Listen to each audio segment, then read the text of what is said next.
আজকে আমাদের ওই প্রবাসীদের চলতেছে পেঁয়াজ কাটার উৎসব।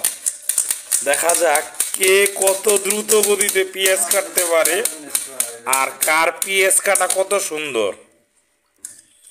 দেখেন এই যে আমাদের এক হুজুর ভাই, তার ফেস দেখানো নিষেধ, কিন্তু সে যে সুন্দরভাবে পেঁয়াজটারে কাটলো, মাথায় নষ্ট মামা।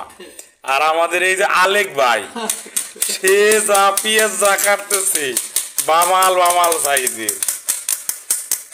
কিন্তু এই যে দেখেন আমাদের হুজুর ভাই কত চিকুন চিকুন করে পেঁয়াজ কাটতে পারে রে বাবা, রে বাবা দেখছেন। আর আমাদের আলেক ভাই পেঁয়াজও কাটছে, আর আমাদের হুজুর ভাইও পেঁয়াজও কাটছে। তামান মাথা খারাপ, তামান পেঁয়াজ আলাদা, রান্না করার পেঁয়াজ আলাদা, তাই না? ও রে।